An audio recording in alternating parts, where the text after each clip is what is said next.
Hello, my name is W, also known as William, host of the High Art on the Edge page and Surprise Cast.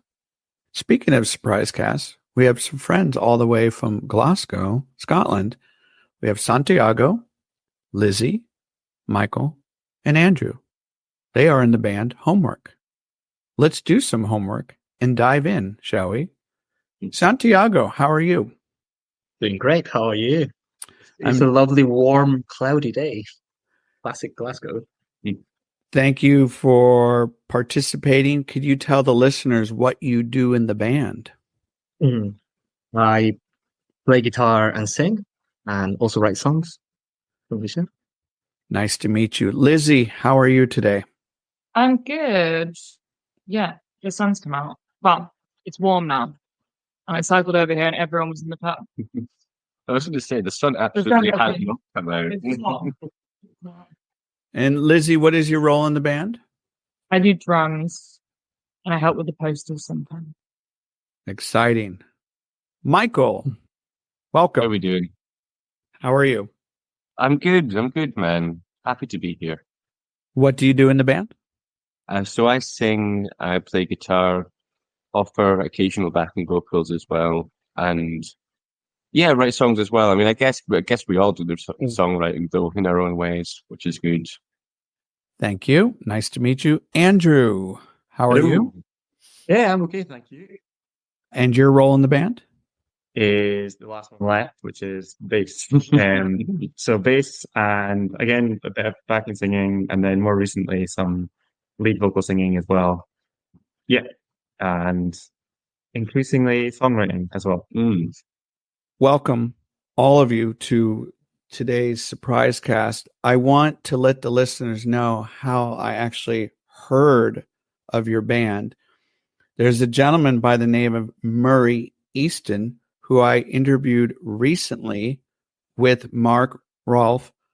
Those two did a wonderful tribute album by collecting all of these artists to be part of this ode to the great alternative indie legendary band Teenage Fan Club. I saw that Murray has a blog and I clicked on it and there was a write-up of your work. And then it kind of led me down the rabbit hole and I heard a song off of Easy Money, which we will get into later. And instantly I was hooked like a Teenage Fan Club song. So that was my discovery. And I'm looking forward to speaking with all of you today and learning more about what makes you a musician and how these songs came about and what is coming down the line for this band in 2024 and beyond. So let's get started. Santiago, in my hand, I have a comic strip book based on the Charlie Brown Peanuts, and they're called Pick-Me-Ups. I'm going to read to you a comic strip, and then I'm going to ask you a question with regards to this comic strip. Here we go. Charlie Brown is on the wall talking to his friend, Frida. Frida looks at him and says, "Do you ever worry about growing up, Charlie Brown?" And Charlie Brown says, "All the time, Frida." She says, "I do too. I worry about my being able to fit into the responsibilities of adult life and womanhood. Of course, I do have one big advantage," she says. Charlie Brown says, "What's that?"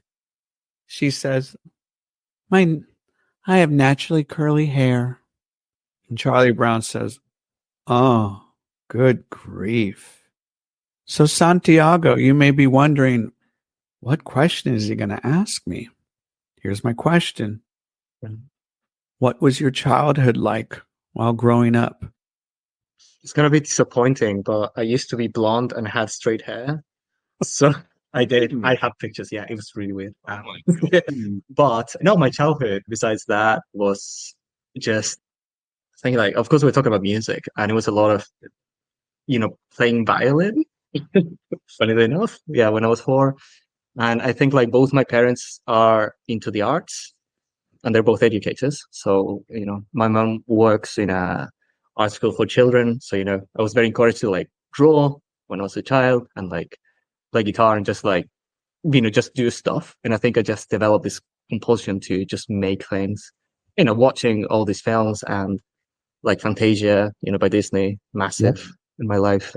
Then came, this is years later, about Yellow Submarine, by the Beatles. And actually, it's funny that you mentioned Charlie Brown in the question, because so I'm from Argentina, it's just so people know. So I grew up in the Southern Hemisphere, and there's a very big comic strip called Mafalda from there, which is from the 60s, and it was like very inspired by Charlie Brown. So it's kind of like that kind of drawings. I don't know if you've seen our art and our Instagram, but there's all these like little doodles, kind of like little animals that I am responsible for. I just like keep drawing them, and I've been doing that for the past 33 years of my life. So, I guess I wasn't drawing when I was born, I think, but yeah. Or were you? Maybe it was. Yeah. Thank you for sharing. I want to ask you a follow-up question, Santiago. Please do. Did you have any hardships while growing up? Some guests have talked about school being a hardship, friends, physical issues, emotional issues. Yeah, I think I was born with like I don't know, like highly allergic. I am, I get like massive hay fevers, which have cured since I've moved to Europe. Well, not cured, but don't have that. But in childhood, exactly. Yeah, I think that's it. But also, like, I suffer from like tonsillitis, like a lot. So I think I was like very sick all the time until age 8, I think, and then they were removed. It was just like, it was incredible, the difference. When you see me, I was just like really pale and like skinny, and then they got removed, and yeah, I think like it changed my life so much. So I think, that was it, like pneumonia a couple of times and that kind of stuff. Okay. Never, my life was never a risk, but it was, kind of Enough to have an impact. Yeah. But I think like, I was a pretty happy child, I think, to be honest, in general. I think I've always been just like, drawing and like listening to music and like playing. It was nice. But yeah, the sickness, I can like really remember that. For sure. Got it. Thank you so much. Let's move on to Lizzie. Lizzie, what was your childhood experience like? It was good. I grew up in a tiny, I think it's actually classed as a hamlet. So a tiny little village with no shops or anything. We had a pub and a church, which are the 2 UK essentials. And I went to like a rural school. So I remember like moving, like, I guess this isn't really childhood, but I remember coming to university in Edinburgh, which is notoriously a very beautiful, but it was just sitting. And I remember getting there and being like, oh my God, it's huge. I'm completely overwhelmed by that. So, did you enjoy school while growing up? Yeah, I went to a quite small girls' school, but we spent a lot of time. In particular, spent a lot of time studying history and hanging out in the art room. And we had a lot of like, I don't know how it is in the US, but those keyboards where you press them and they say samples of the word DJ like, over and over again. Oh, I love those. Yeah, they're brilliant. You don't have those? No. The best thing about going to school in the UK, like these like huge keyboards that every school seems to have. Yeah. Yeah. I played piano for a long time, which I don't do anymore. But I'm in this funny position where I can read music, but I can't actually do anything about it. So. And what about any hardships? I'm contractually not able to answer that. Got it. Thank you for sharing. All right, let's move on to Michael. Michael, what was your childhood experience like? I think largely quite good. Yeah, I mean, I'm the eldest of 3, so I have a younger brother and a younger sister. I grew up between London and Aberdeen, so we lived in London until I was about 8, and then we moved up to Aberdeen in Scotland, which I have mixed feelings about the city of Aberdeen. Is probably a polite way of putting it. But yeah, I mean, in terms of, I'm trying to think of when I started playing music in any sense. And like I was quite a petulant little kid, which again is a polite way of saying saying my true feelings to that. But I can remember my mum desperately trying to get me to learn piano when I was about like 6 or 7 or something, and I point blank refused at the time and made it like I don't know why, but it's something that like as a kid you dig your heels into, and now I wish I had, because I can't play piano now really. And anything impactful happened while growing up that still affects you today? Mm, I'm not sure how much it affects me today, but definitely that move was quite difficult from London to Aberdeen. Because I can remember moving, like, yeah, doing that move when I was like 8 years old. So like turning up at this new school, and I couldn't understand anyone. Because the accent is obviously so different from like London to. I don't know if you know the Aberdonian accent. I'm aware, yes. It's pretty nuts. So it's yeah, it's probably one of the hardest leaps you can do linguistically, but still speaking English. Yeah. Yeah. And where actually is Aberdeen? Is that in what part of Scotland? So Aberdeen is the most northeasterly city in the UK. So it's, at the kind of at the top right, yeah, the northeast of Scotland where it kind of juts out and then cuts back in. Sure. Aberdeen's at that, that point up there. Got it. Okay. Thank you for sharing. Andrew, what about you? How was your childhood?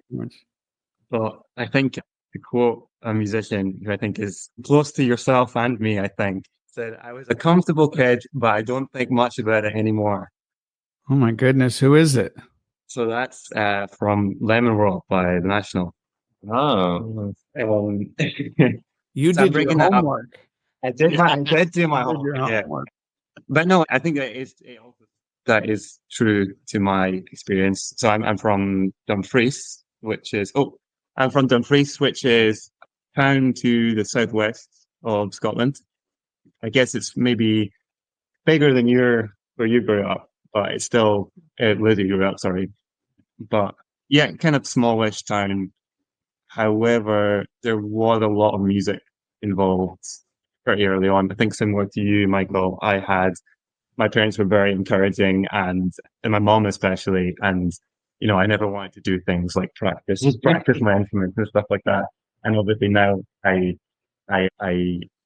hugely value the nagging that was given to me to practice and stuff like that. Yeah, lots of playing music and finding ways to enjoy music from a young age, I'd say. I like how you frame that, finding ways to enjoy music. Absolutely. In fact, that segues into my next question, which is going to be tossed over to Santiago.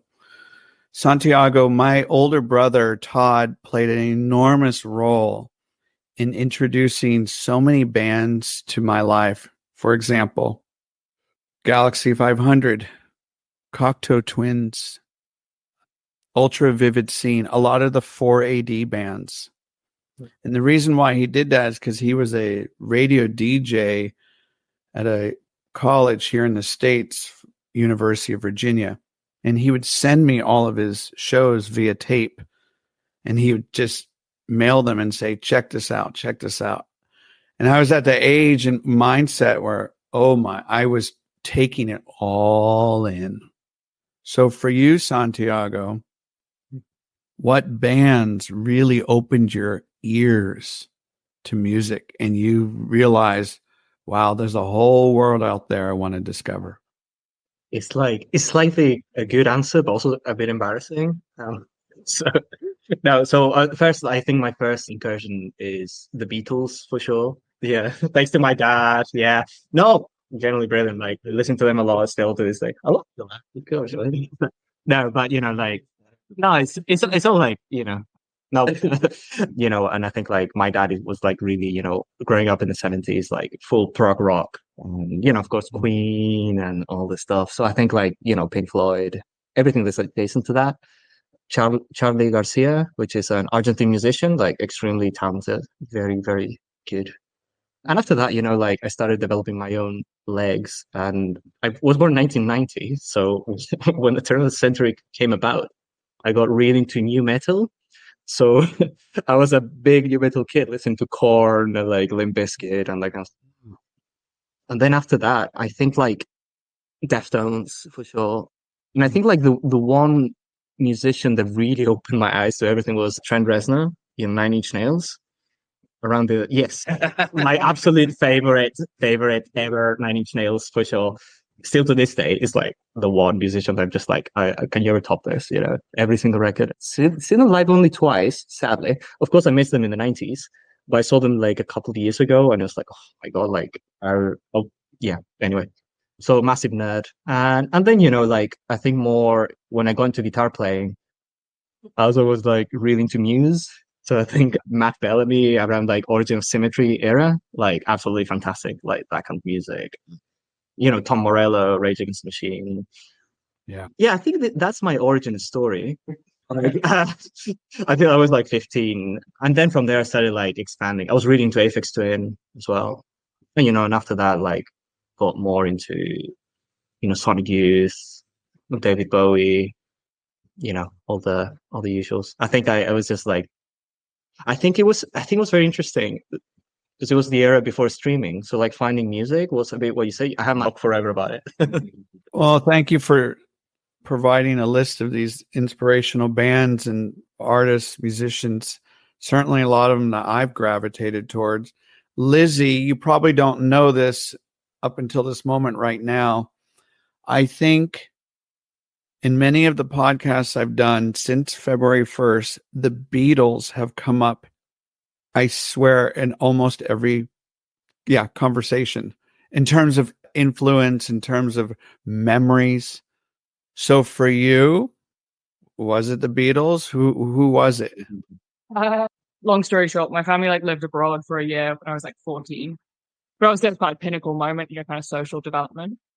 And I'd gone from this like tiny girl school in the middle of nowhere to like a big school. I made this friend, and this friend bought me. I was moving back, and this friend made me this whole. It was like a binder, and it was like full of CDs, like 3 CDs on each bit, and it was full of like mixtapes, but also like full recorded albums that you had to like burn onto a CD and then write everything out, in a broad school way. Yeah. But like that was a really good introduction to music for me because it had so much good stuff on it. It had like Caribou, Franz Ferdinand, Hate, The Libertines, like what else? Los Campesinos at the time. I was Very good, guys. somewhere. It's just like one of my most prized possessions because it was such like a really interesting but also like tactile way of getting into music. And out of those bands that you had mentioned, was there one in particular that you really went down the rabbit hole and just wanted to know as much as you could? I think I just had so many CDs. I was just dying from CD to CD. I think it's like, Okay. Do you still have those CDs? yes, I think I have like half of them. I don't know where they are, but I have the binder somewhere. Yeah. It's been rifled through with like me DJing with a 14-year-old. So Nice. Thank you for sharing. Okay, Michael, what about for you? What was that discovery like in terms of music? Yeah, I was trying to think of like an interesting way to go down this route while Santiago and Lizzie were talking. I think I it's probably true for a lot of people. My first introduction to music was, like CDs that my folks would have on in the car, you driving around when you're a kid. And so I think the first songs I can really remember being into is like my dad had quite a big, similar kind of thing to what you were talking about, actually, where you have like multiple CDs burned with loads of different, like loads of crap on them. And I can remember there were things like Lou Reed and Velvet Underground and like Black Sabbath on that, which as like a 13-year-old or something, I was like, oh, actually, this stands out quite a lot. So that was probably the first songs I liked were around those lines. It then deteriorated quite a lot when I got about 15 or 16, and I was very, very into Britpop as a young teenager. So I was like massively into Oasis, into Blur, Pulp, like all of that fun, which I mean it was great. I don't think it's aged necessarily that way. I was there at the very onset of Britpop in 1994. And I remember being in London, studying at the University of London Union. Oh, wow. And people were talking about this band called Oasis. Pulp had already been noticed because they've been around a while before this. Blur had been around for a while, but this band Oasis was starting to catch people's attention. And I swear, I'm not kidding you. It seemed like overnight, this wildfire of people really gravitating towards, the Gallagher brothers and what they had to offer in terms of really just straight in your face, loud rock and roll music. It was great to be part of that experience. So I'm glad you brought that up. Thank you. Absolutely. I have a deep appreciation for Britpop. Andrew, what about you? Are you a Britpopper or what? And I actually, yes, for similar reasons. Similar reasons. So again, a lot of the music I heard earliest when I was a kid was my parents playing music in the car, and my dad was still kind of checked into new music at the time. So the albums I remember hearing over and over again were What's the Story, Morning Glory, Different Class, except my parents would skip specific tracks on Different Class because they were not child appropriate. Oh, Because so when I first started hearing them, so my brother and I would learn all the lyrics to the songs and just sing them back. And obviously I've heard them as an adult, and I can see why they decided maybe that's not for kids. And I'm trying to think what else he had. I mean, a huge one for me was not really Britpop, but If You're Feeling Sinister, Belle Sebastian. And that was one that my parents had on in the car a lot. But I think my dad's music taste in general was more like 70s, like he's a big Neil Young guy, big Bob Dylan, stuff like that. But I kind of got a taste of what was going on in kind of modern music pretty early because he was still listening to that stuff. But the thing I'm thinking about is that you were saying about like the deep dive and like the first artist that you listen to where you want to go back through their whole catalog, and I'm really struggling to think of that because for so long I would only I would have one album from like an artist that I loved, and for some reason I wouldn't listen to another. I would just find another artist. And so, obviously in our band, like one of our big touchstones is Pavement, right? And I bought, was it Bright in the Corners on CD when I was maybe 17 or something like that. And I didn't listen to another Pavement album probably until I was 21 or 22. Like, I don't think I listened to Crooked Rain for years after that. And I loved Bright in the Corners. I was just like, this is my Pavement album. Similarly, like I had I had In Rainbows by Radiohead, and that was my Radiohead album. And then I didn't. So I think like I would definitely have been in my 20s. Maybe Teenage Fan Club is the one, to be honest.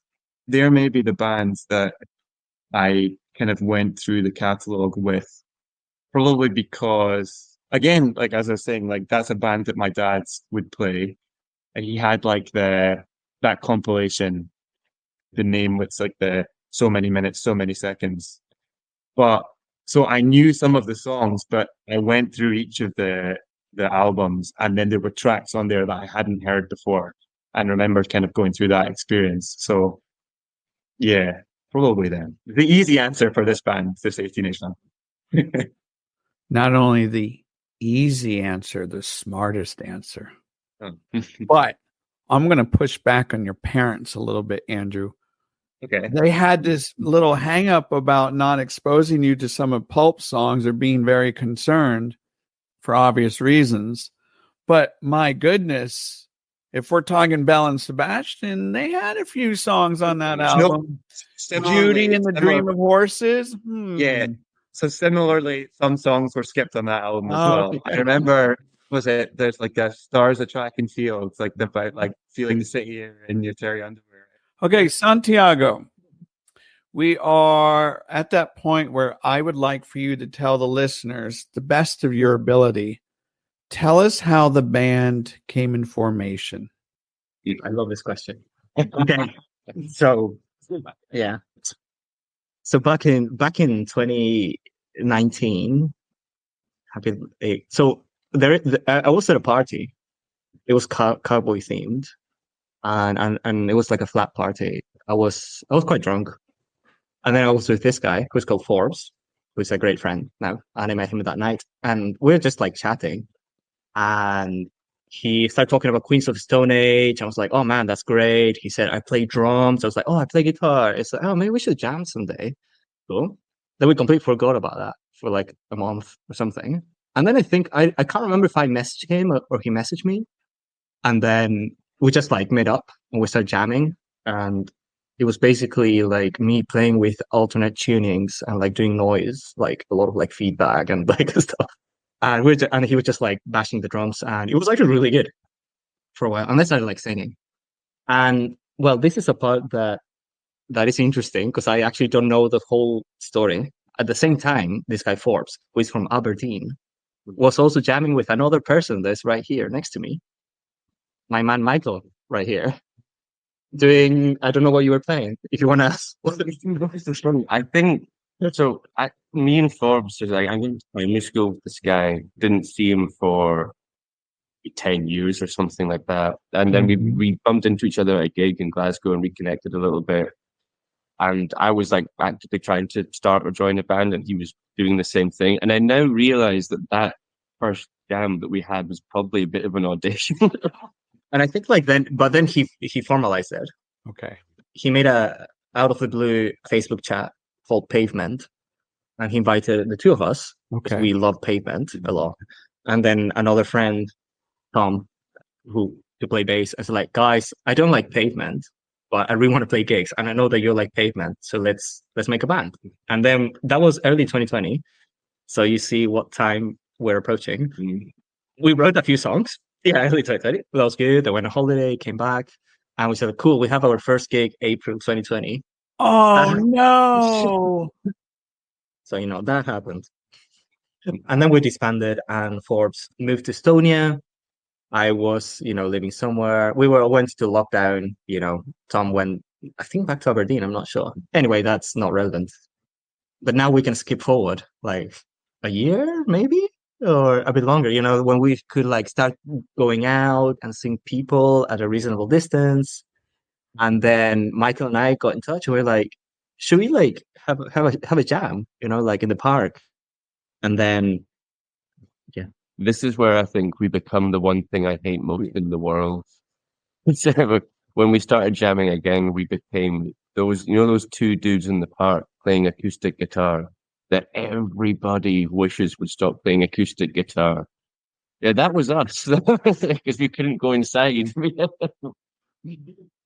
And I think the worst part was that we were writing songs as well, so it wasn't even like proper songs that we were playing. It's just like figure stuff out in the park. But fun day to those days. It's like fun. Okay.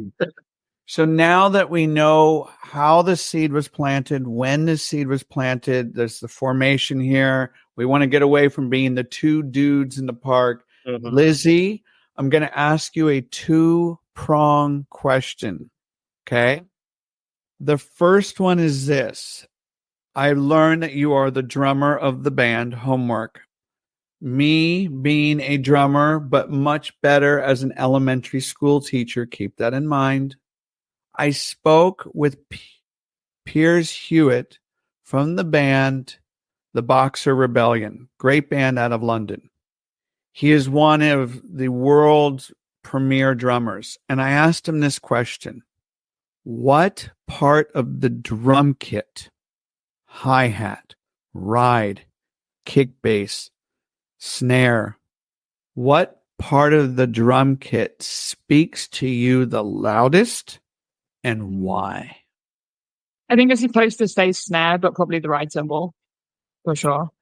I thought you can get so many different, I think tones is the wrong word, but using different elements of the top of the ride cymbal. And I'm also pretty sure I've given myself back problems from overusing it. So there we go, the ride cymbal.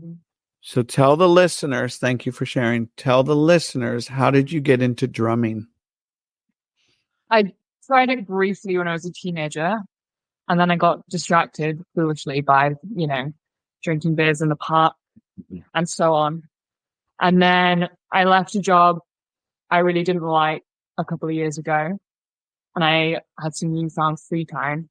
So I was going to this practice space in Glasgow called Carlton and just practicing on my own like 2-3 times a week. Really basic stuff, like just having a metronome on my phone and just like literally like knocking the eye up 4 times. And then a friend of mine said that she knew some guys who were looking for a drummer. So I found Santiago's an artist, illustrator, designer, whatever, businessman. I found Santiago's 4 Instagram accounts and through those found his website. And then I sent an email. So, who are some inspired drummers? Oh, I would say Karen Carpenter, because there was a video of her playing the drums going on social media, and it was just mind blowing, and especially for like a female drummer at that time. And Keith Moon, really, really good. Yeah. And also, I feel like every time we play a show in Glasgow, there are so many good drummers, and there are some that I just like can't even like look at during sound check. As well as some, Thank you for yeah, sharing. Great. Okay, Michael, I'm going to read to you a passage from a great book called The Creative Act, A Way of Being, written by the legendary producer Rick Rubin. Oh, that's very fun. Yeah, he well known for working with Beastie Boys, Johnny Cash, the list goes on and on and on. Here we go. Now, while I'm reading this to you, Michael, I want you to think how it relates to you as a musician in any way. No right or wrong answer, of course. Okay. This chapter is called Success. How shall we measure success? It isn't popularity, money, or critical esteem. Success occurs in the privacy of the soul. It comes in the moment you decide to release the work before exposure to a single opinion. When you've done all you can to bring out the work's greatest potential, when you are pleased and ready to let go, success has nothing to do with the variables outside yourself. To move forward is an aspect of success. This happens when we finish a work, share it, and begin a new project. What's your take on that? What's my take on it? I mean, I think I would to a level agree about a real reference of success being when you're able to tie something up and move on to something else. I think that is something that if we're talking from a creative sense, I'm not a very good finisher of projects on my own. That makes sense. I could open my phone up right now and I probably have hundreds of like 30-second voice clips of like little sections of songs which I've started writing and then forgotten about, and they're dead. They're never going to get brought back. But I think that's where, well, for me personally, like I feel like we have quite a good dynamic of bouncing things off each other for that, because if it was me on my own, nothing would get finished. I would never, I would probably write like 2 or 3 songs a year, if it was just me without any kind of someone to bounce off from. So I can't really remember where I'm going with this. Like in terms of like a success, like a mark of success, being able to move on to something else. That I agree with that. I also think that's something which the group setting helps me with. Okay, as a songwriter. Thank you. So I'm glad you used the word finisher, because that's going to move directly the needle into the next question. This is for Andrew. Rick Rubin talks about the difference between the experimenter and the finisher. And Andrew, while I'm reading this to you, I want you to be able to identify which one are you and why. Here we go. In their nature, many artists lean toward one of 2 categories: experimenters or finishers. Experimenters are partial to dreaming and play, finding it more difficult to complete and release the work. Finishers are the mirror image, a backward reflection. They move quickly to the endpoint with immediate clarity. They are less interested in exploring the possibilities and alternatives that the experimentation and craft phases can suggest. Each might find it helpful to borrow from one another. Finishers might benefit from taking more time in the early phases, writing beyond the minimum requirement, experimenting with other materials. Experimenters might benefit from taking an aspect of work through to completion. It might be a drawing, a song, or the chapter of a book. So, Andrew, what are you? Historically, definitely experimenter, like without even a shadow of a doubt. Similar to kind of what Michael was saying, in that I've toyed with various music projects and things before homework, in other bands. I have lots and lots of songs which are 95% finished and will never see the light of day. However, I think more recently, I'm transitioning towards a finisher where I don't feel the same kind of, I guess, like anxiety or lack of confidence about something being good enough to put out. I mean, I think the song that I did with the one Marina Bay Sands that's on Easy Money is an example of one where I just didn't really overthink it. It's like very straightforward and simple, and I just kind of started it, finished it, and then didn't think about it again. But I think that the fact I was able to do that was because it was in a band setting where I knew that everyone else was basically going to make it what it was, and I didn't have to worry about it too much. But I think you guys got to experience a bit of my lack of finishing ability in the recording process, where I did kind of agonize over something. So there's a lingering experimenter side in there, which I hope is a good thing. Like, we'll see. But and thank you for being honest and direct, and really, I've often imagined whilst being in a band how hard that would be at times on how to merge the finishers and the experimenters so it works harmoniously in terms of the product and developing and composing and arranging all that stuff. I imagine that could be tricky at times. So thank you. Yeah. Well, if I could say something on that, like for me, that is actually what makes it easier to an extent, in that you can start something and then you can, like, you have the advantage of having other people help you finish it. And also it's better for the project as a whole if you take yourself out of it and decide it's not really about what I think. It's about what everyone else can bring to it and what we can make together and what's going to be different, right? How about that? Yeah, absolutely. It's like that thing, isn't it? No one can cut their own hair. So I didn't even mean that. That's brilliant. It sounds like it. But no one can cut their own hair. So it's, like, I find it much easier to try and chop something out of one of Santiago's songs, and I find it easy to chop something out of my songs. Yeah. But like equally. Yeah. I think that's go ahead. So sorry. I think as songwriters as well, like, I remember, so the song Andrew wrote, which is Marina Bay Sands, you came and you had like pre-programmed drums and bass and guitar all sorted, and we changed it so much in the jamming process, but you were quite like, I don't want to say hands off because that's not the right word, but like we put forward our own ideas, and I think all of you are like pretty relaxed about trying new things, which is fun. So it does keep it quite experimental. Mm-hmm. So let's take a deeper dive into Easy Money that was just released. And what we're going to do is we're going to listen to a portion of a song.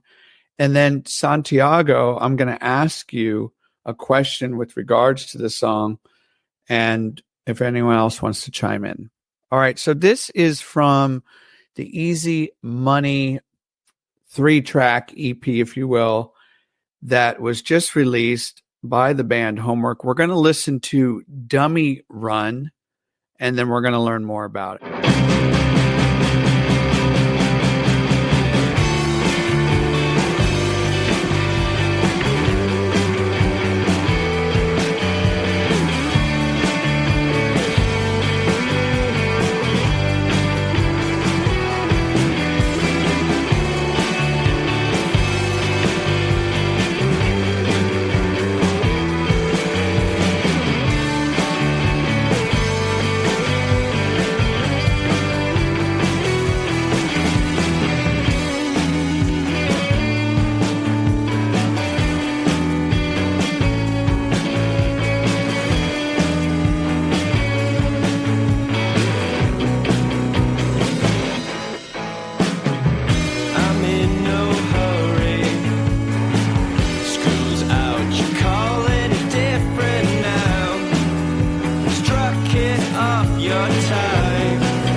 All right. I love that song, and I want to hear more about the backstory, Santiago. Right.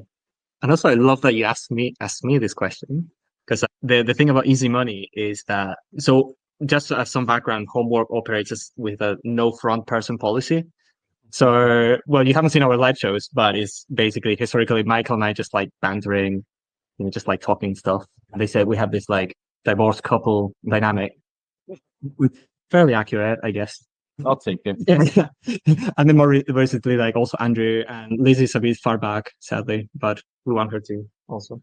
With that background, Easy Money is 3 tracks, and you could say like it's one written by each of us, but written is the wrong word because, as we just mentioned, we kind of bring a skeleton that we'll just throw stuff in, and it's a bit of a chaotic process, and then it becomes our song, which is the beauty of it.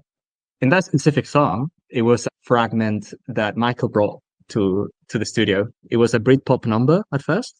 Oh yeah, we actually called that song Britpop for a while because it's got this really bad like stupid chorus to it, and we were like, what do we call this? I don't know. Britpop is close enough. And in fact, it was called Britpop until we went to a recording studio, and then it became Dummy Run. But the concept was there though. And I think like, at least from my instincts, what I bring to the songs, I think like if I find it really sort of like starting the song with that really long solo, which is very like Dinosaur Jr. Inspired. Because I love Jay Mascis, and I was trying to be as loud as possible.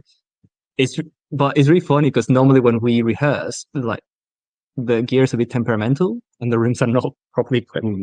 So half of the time we're not quite sure what we're listening to until we go to the recording studio, and then it comes out. And so I think a lot of that song came from that sort of like noise thing, but with a pop heart. The intro at least, and then Michael comes in like, "I'm in no hurry," and it's been like 50 seconds, and then I think it's quite a straightforward one. But that one I feel it had a lot of sections that we just like kept throwing together and changed so much, I think, until it reached that thing.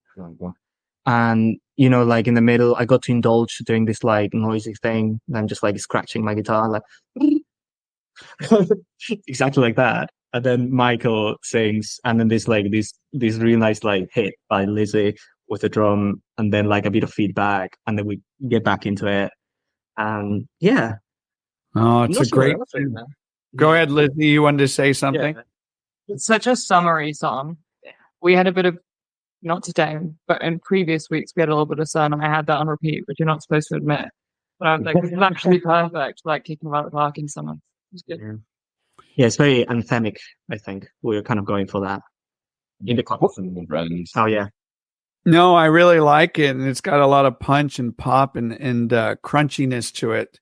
It's got that flavor. People weren't familiar with your work. I don't want to say that's your signature sound. I think that's too easy to say that, but it's a really nice, for lack of a better word, an indie pop song that's how my ears hear it. I imagine in a live setting, it probably goes off really well. And Andrew, did you do any vocals, or are you just holding down were you anchoring down with the bass on that one? Yeah, not in Dummy Run. That's it's one of these songs that has the nice thing that Santiago and Michael do, where the chorus has them kind of singing towards each other, singing against each other. Like one person will sing part of the chorus, and the other person will sing like a line that's going at the same time, and it becomes its own sort of catchy thing altogether, right? But no, I'm just playing bass in that one. But that I will say, and I'm speaking. Dummy Run is probably, of the bass lines that I've written for Homework songs, my favorite one. Okay. And my favorite ones to play are 2 of the ones on the last recordings we did, but I didn't write those ones. They're from a previous bass player. Of everything that I've written so far, Dummy Run is my favorite. Well, I'm glad you mentioned that, because we're actually going to take a listen to another track from Easy Money. And this is track number 3, Marina Bay Sands. Let's take a listen. Take my heart, take my hand, take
All right, Santiago, give us a little history, backstory to that song. Kid. Yeah, that one is the song that Andrew mentioned earlier. And it's interesting how it came about. Because, for New Year's, we were asked to play a New Year's party of Manet here in Scotland in this venue called Mono, which is, an absolute legend around here. And it's like a really great stage to play. And it was organized by the folks of indie pop festival Glasgow's Pop, which is a very good one. Yeah, you probably heard about them. Yeah.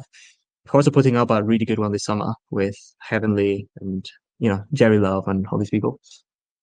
And then I think we just went to the studio and we were just playing our set and doing our things. And so the big meal for that evening was going to be Norman Blake doing an acoustic set. And of course, like Teenage Fan Club is one of our, biggest. Also the ones that the people keep mentioning when they hear our songs. And I think like Andrew just said, like, can I please write a song specifically for the occasion? If I'm allowed to say that. And then, I was like, yeah, of course. Yeah. Because, we always love new songs. We said like, we only had Andrew singing in another song that I wrote called Velcro that hasn't been out. That was really good. Like the process, I think, from my point of view, it was just listening to the demo first and then adding his stuff on top. And I think I'm quite proud of the guitar work I did there. I'm not singing anything in that one, but I'm doing all the arpeggios and I do a bit of like kind of like a strokesy thing in the pre-chorus that I think like I really like. And then I think I brought that little riff at the end. Dun, dun, dun, dun, dun, dun, dun, that thing, I think, because we didn't know how to end it, and it's just like, yeah, let's push this one. It's kind of like almost like Satisfaction meets Knights of Sidonia by Muse, which I think I really like. Just a fat riff. I love you, but I think that might be a stretch. It's very close. It's very close. Definitely that. Yeah. No, but I mean, and this inspiration came from there, and Build to Spill, I think, also.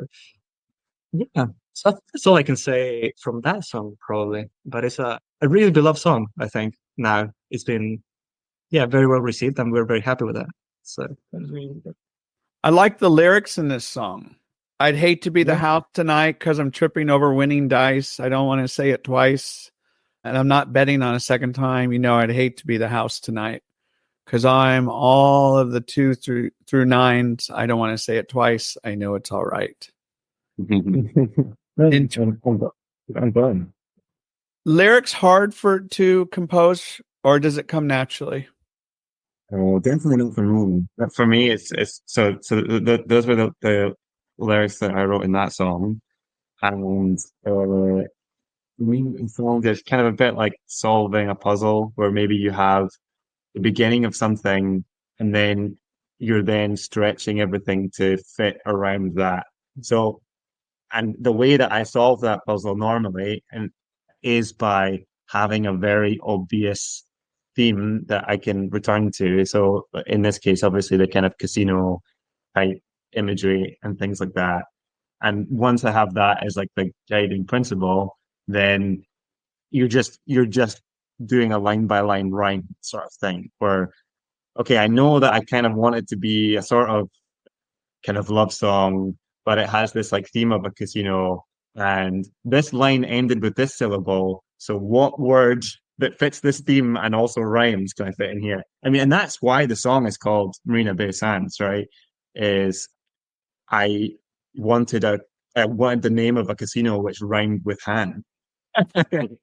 However, it was also a weird fortuitous thing because I did not know at the time of writing that Marina Bay Sands, which is this big famous casino in Singapore, Singapore is the birthplace of Michael of Homework. And this is just a weird coincidence. But it's one of these things where like, I don't know, I enjoy these kind of coincidences, right? Really, the song's about me. Yeah. Yeah, no, it's a great one, and it's just these 3 tracks just glide and move. So I know it wasn't effortless. I know that there's a lot of work that goes into this stuff, but it sounds effortless. before we wrap up this conversation. I have heard several of you mention Teenage Fan Club being a major inspiration. Of course, we're talking about Bandwagon as Grand Prix, and a gem that I feel like some people forget about. We can't forget about here. Yeah. So I don't know who wants to take this. Michael, what is it about Teenage Fan Club that speaks to Homework or you? So I guess there's maybe a couple of things to come at this with. I mean, for me personally, I guess there's a bit of like a Britpop connection there to Teenage Fan Club. I'm not sure if they would thank me for saying that, but I think it's probably fair to say it's there.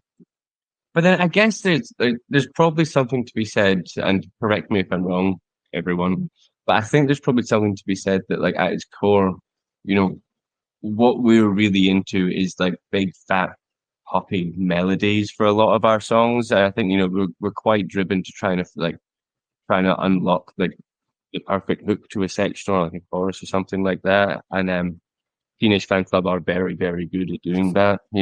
In terms of like big thumping sections that come on after. Yeah, they're really, really good at that. So I think that really speaks to us. I think obviously the fact they're a Scottish band, they're from Glasgow, and that is where we find ourselves today. There's something in that which helps us identify. And yeah, then going to that gig we played at Hogmanay, which was a bit of a dream, really. I think another thing that made by accident is like that thing that we all write songs and we all play, and we keep like switching your songwriters. We keep switching vocals. Mm-hmm. I do backing vocals sometimes. Michael does harmonies. Then Andrew jumps in, and I think we have like that really nice dynamic. Yes. At least we're talking a lot of them. Mm-hmm. And I think we try to keep it quite varied. I think, but it comes naturally because we're like different people writing songs. Like, yeah, and I'm glad you mentioned harmonies because, boy, they sure know how to harmonize, right up there with the Beach Boys and the Everly Brothers, and the list goes on. And, of course, those melodies are timeless. They're infectious. Yeah, that you're not the first band that I was talking about. Teenage Fan Club with such reverence and admiration. And so I just wanted to get your take on that. So thank you for sharing. Okay, let's get to the part of the conversation where each one of you is going to share 1 to 3 albums that you'd like to recommend. These albums could be albums you've been listening to since you were a kid, new ones, whatever you want to share, all good. And why don't we start with, we'll go Santiago first here. All right. I got 3. Great. Thank God. I'm going to start with a local one by Kinboat, who is my friend Matt, and he's signed to Lost Map Records. Whatever the release is fantastic. And there's a new album called Hemisphere that came out like a few weeks ago. And it's really interesting because it's an audiovisual album. So, when we went to the gig, it was like projecting 10 different videos made by different people, and they were like playing on top of that. And it's basically his project. It's kind of like glitch pop with found sounds. It's like very, very good music, very poppy, but like, I love chaos. So it's like a lot of it's like very stimulating. I never do think it's straightforward, I think. And especially a song called like Petrol Sushi, I would recommend. Very good.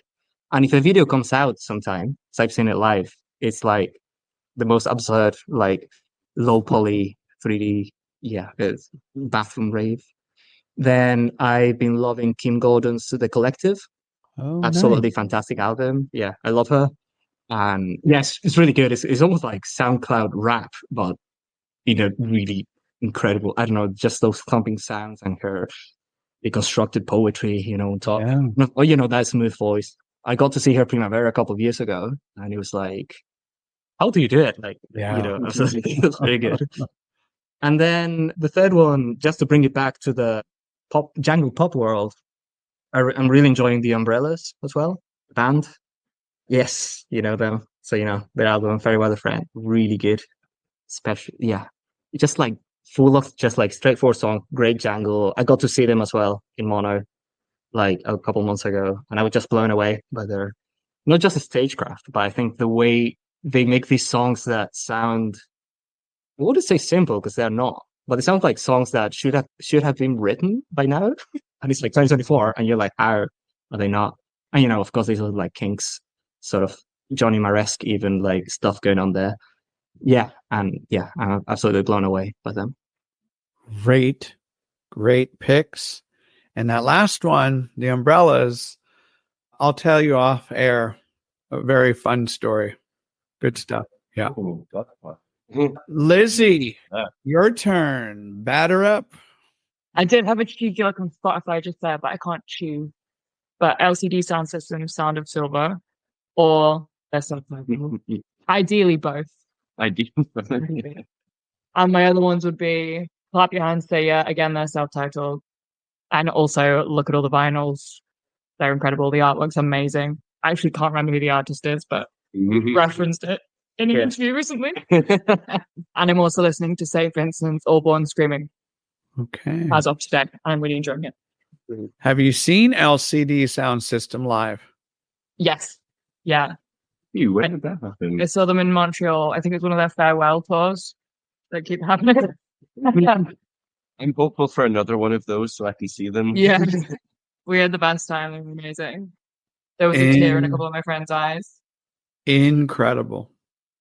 James Murphy, if you're listening to this, incredible. Okay, Michael, are we going to get some Brit pop from you? Where are we going? So I've been trying, again, while these two have been answering, I've been trying to formulate where I'm going with this. And so I'm thinking for my three, I'm going to give us something new, which is someone I've been listening to called Gretel Hanlon recently. She is, I think she's like, I've got a feeling she might be like sub 20 or something. Like, I think she's very, very young, but I think she's got an album called, what is it? Head of the Love Club, Okay. which I haven't been able to stop listening to. I think it's brilliant. Right. Really kind of like, I don't know, kind of quite fuzzy but slack kind of vibes to it. It's dead up my street. Big fan. My next one, so I'm having to remind myself while I keep thinking through this. A band I've been into for years, they're called Happiness, who I think they're from London, but I might be incorrect in that. They're from the UK somewhere. Their first album, Weird Little Birthday, one of my favorite pieces of music ever. It's so college rock, so like what I was talking to you about, like just very proficient melodies lined up together in good sections. Yeah, they do it brilliantly. And then for my third, I mean, I'm going to have to put a Pavement record on here because that would be a bit ridiculous if we missed that. So I think we're trying to work out again my favorite Pavement record, which is a tough one. Today, I think it's going to be Bright in the Corners, but that could change. So, for now, that's Sure. Yeah. Yeah. No, thank you for sharing. I'm very curious to hear about Gretel Hamlin. Gretel Hanlon with an N. Oh, with an N. Okay. And what's the album called again? It is. Give me 1 second. I'll remind myself. She's one of those where I've just I've put on quite a lot, but I've not really like honed in on the albums yet. Head of the Love Club. Okay. All right. Andrew, your picks. Yeah. So similarly to Michael, I was thinking of like a kind of three-pronged, a new one, an old one, and then maybe a near and dear one or something. It's not a new band, but one of kind of important bands to me when I was kind of getting into music after leaving home and playing guitar and stuff like that was Cloud Nothings. And so they have a new album out a couple of weeks ago called Final Summer. And I think when we're talking about like kind of Teenage Fan Club and hooks and pop songs, like they, despite being a kind of heavier band and a punkier band, I think Dylan in that band is one of the best kind of hook writers out there.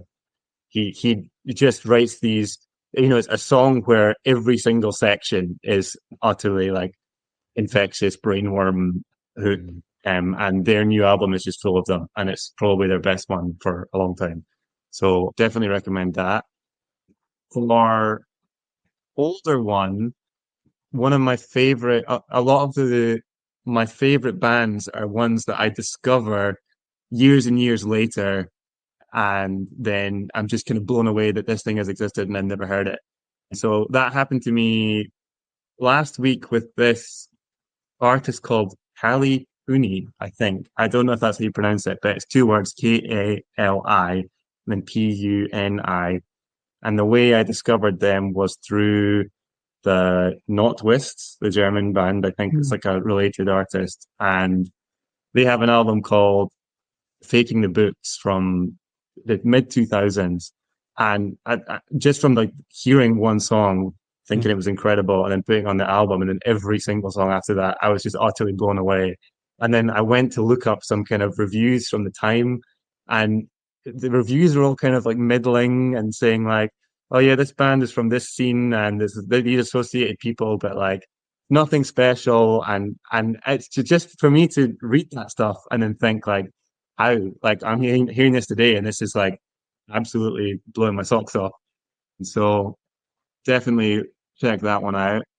And for my last one, a near and dear one, I'll be incredibly obtuse and choose an album that's not on Spotify, annoyingly, but it's an album from a Japanese artist called Lucky Old Sun, who they're like a duo who do kind of acoustic kind of pop tunes and very kind of like twee. It's the kind of thing that if the Spotify algorithm was kind of cross language and fed you music from other countries, despite the fact it's not the same, you could listen to Belle and Sebastian and then have this artist queued up next. But it doesn't work that way, so you don't, and then nobody hears it.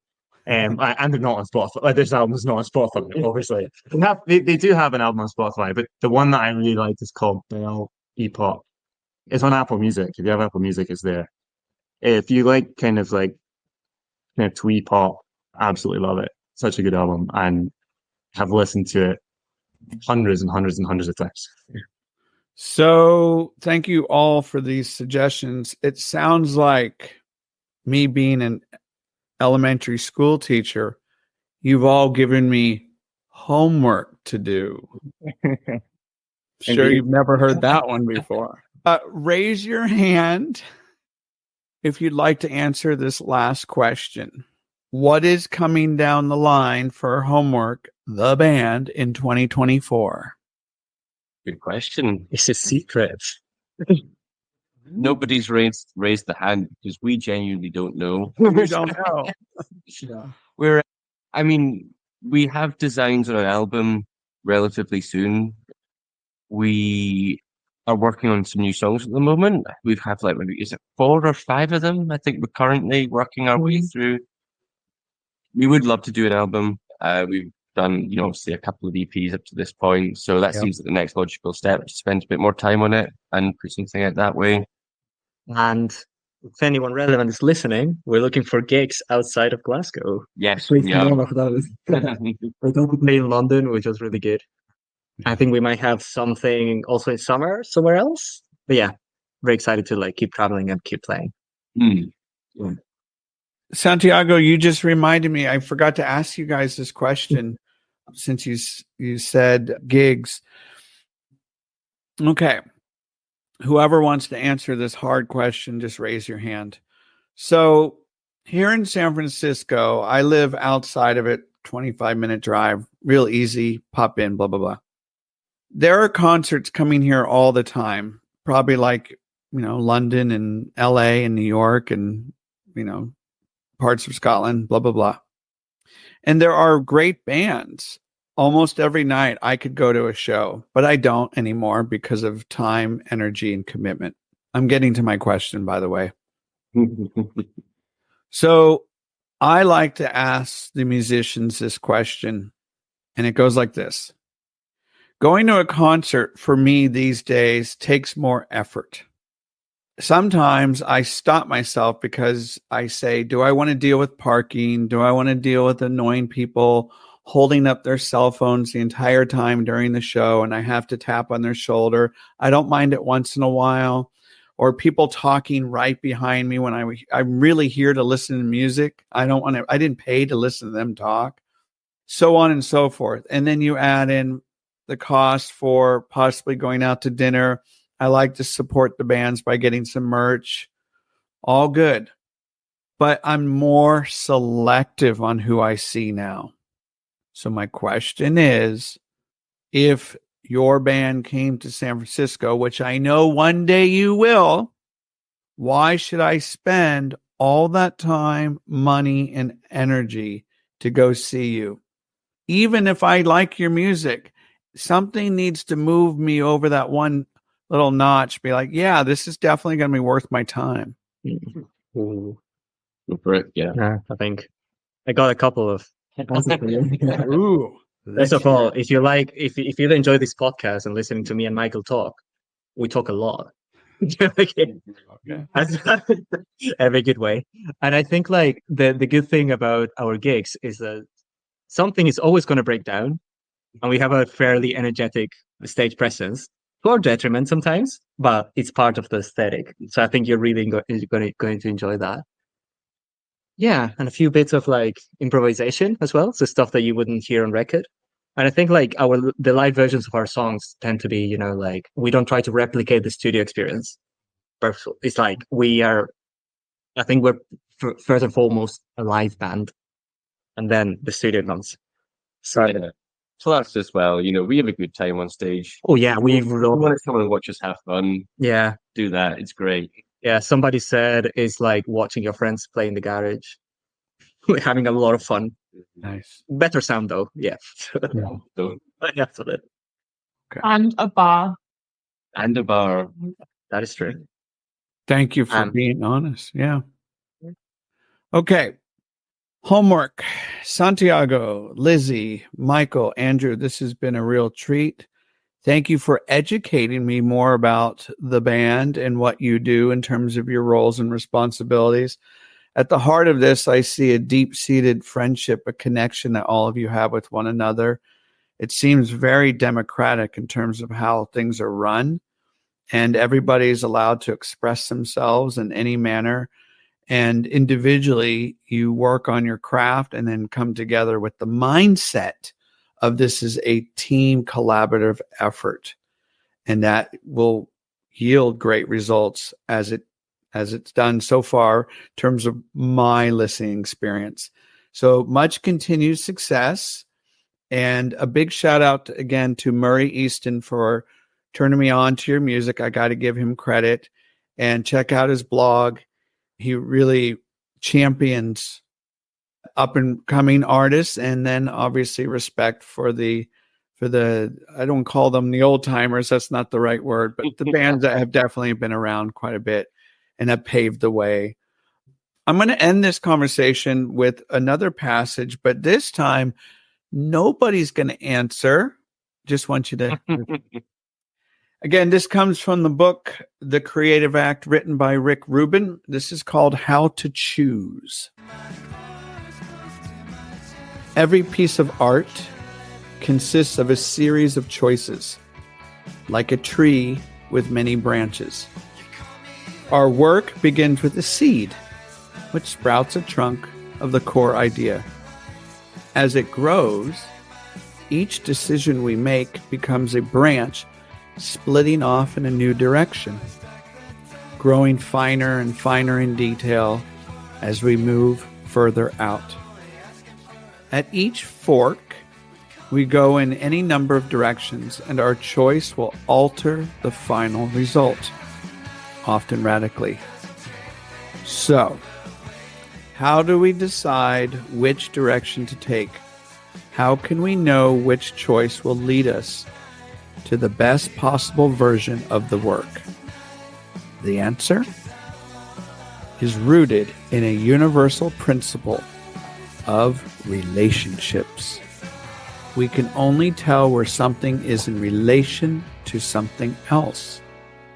And we can only assess an object or principle if we have something to compare and contrast it to. Otherwise, it's an absolute beyond evaluation. Thank you for tuning in to this really warm-hearted podcast conversation with the band Homework from Glasgow, Scotland. You can check them out on Bandcamp, Spotify, and it is worth your time and money. Thank you. Take care, everyone. And remember, great music is always out there. You just have to keep your ears open. Ciao.